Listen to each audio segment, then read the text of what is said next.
Assalamualaikum warahmatullahi wabarakatuh. Perkenalkan, nama saya Hilal Mahdi Prasidya-Tama. Hari ini saya akan membawakan materi project yaitu IBM Security Verify, dan saya akan menjelaskan bagian-bagian dari langkah kerja IBM Security Verify. Dalam IBM Security Verify, kita membutuhkan kode engine.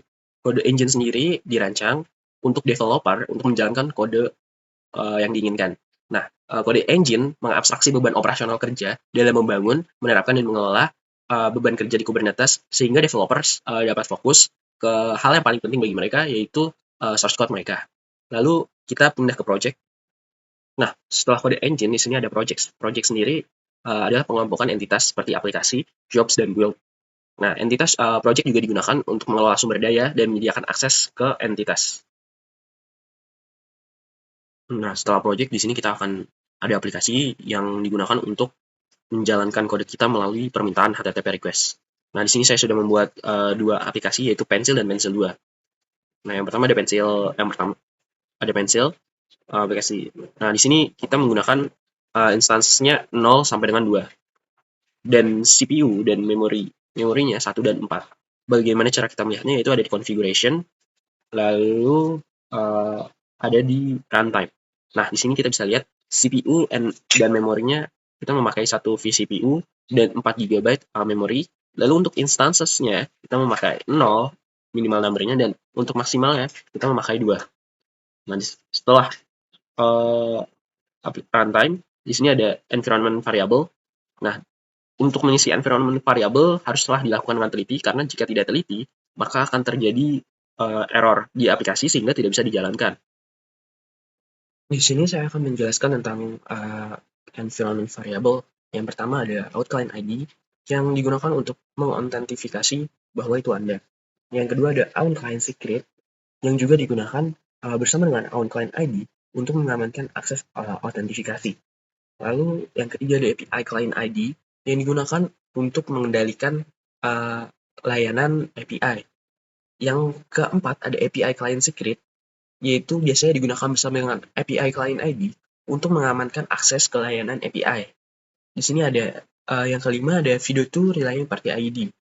FIDO2 kesingkatan dari Face Identity Online 2 yang digunakan untuk membantu own client ID mengotentifikasi bahwa itu Anda atau mengamankan akses ke layanan aplikasi. Base URL digunakan untuk sebagai titik awal untuk aplikasi Anda. Yang terakhir ada platform, adalah bentuk dari aplikasi yang ingin dibawakan. Lalu di sini ada Google Asset Link yang digunakan untuk menghubungkan aplikasi Anda dengan layanan Google. Lalu di sini ada Apple App Site Assoc yang juga berfungsi sama seperti Google Asset Link, yaitu digunakan untuk menghubung aplikasi Anda kepada layanan Google. Saya menjelaskan di aplikasi pensil yang pertama. Di sini saya membuat pensil yang kedua. Di sini saya menggunakan konfigurasi yang sama untuk masalah instances, CPU, dan memori. Kita bisa lihat di configuration dan runtime bahwa saya juga memiliki satu vCPU atau 4 GB, lalu dengan minimal number of instances-nya 0 dan maksimal number of instances-nya 2.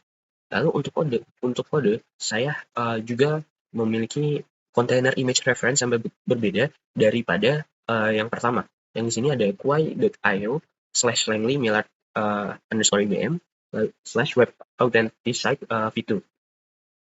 Nah, untuk environment variable-nya juga berbeda. Yang sini yang kita pakai yang pertama ada RPS FQDN yang digunakan untuk menyambungkan aplikasi pensil kedua ini dengan pensil yang sudah kita buat sebelumnya.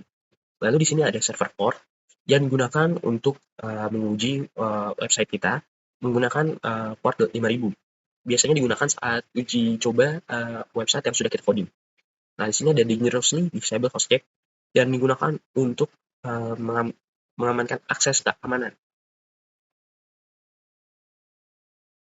Oh ya, dan juga RPS FQDN ini dapat kita copy saat kita berada di aplikasi pensil yang pertama, lalu kita menuju domain mappings. Di sini ada public, lalu kita di sini bisa mengcopy IP yang ada di sini. Lalu kita pindahkan ke IP pensil kedua.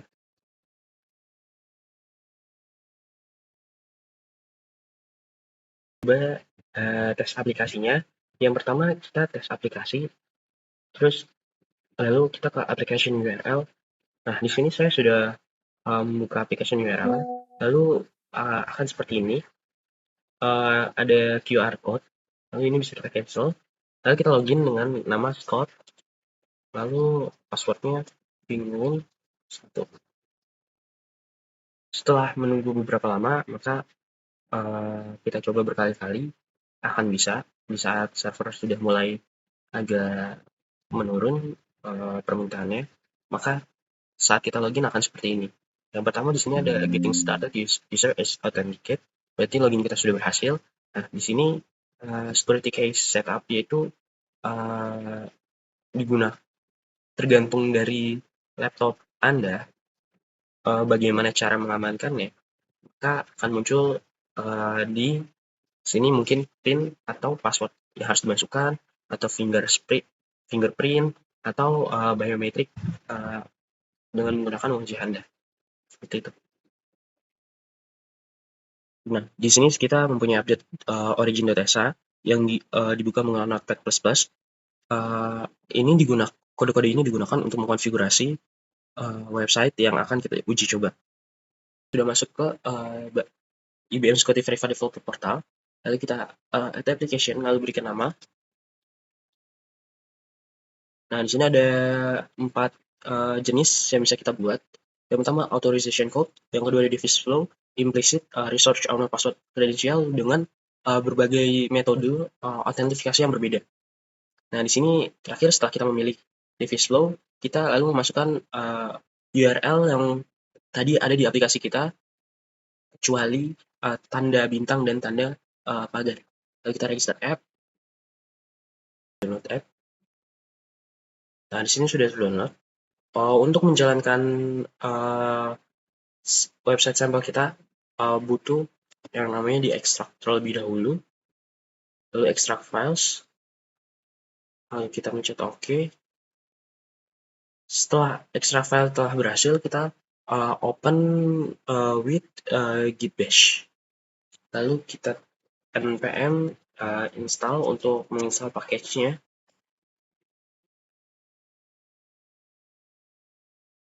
Lalu kita lanjutkan dengan npm run start untuk menjalankan aplikasinya. Nah, di sini ada localhost 3000, ini kita copy. Kalau kita mau copy localhost 3000, kita masuk ke dalam Chrome, lalu kita paste di dalam Chrome. Nah, ini adalah tampilan awal dari kode sampel yang sudah kita download. Lalu kita masuk ke device code. Nah, di sini terdapat dua cara untuk masuk ke dalam tahap selanjutnya, atau authenticate, atau Anda berhak masuk. Yang pertama, kita bisa pakai scan dengan handphone, lalu scan QR ini, atau kita bisa langsung ke link ini, lalu kita copy kode yang ada di sini. Lalu setelah kita memasukkan kode yang sudah kita copy tadi, kita akan user authorization for user code complete. Jadi kita sudah berhasil masuk ke tahap selanjutnya, atau kita sudah berhasil mengautentifikasi bahwa kita berhak masuk. Lalu ini ada page selanjutnya dari sebelumnya, yaitu QR code dan link. Sekian dari saya.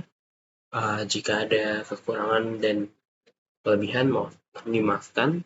Wassalamualaikum warahmatullahi wabarakatuh.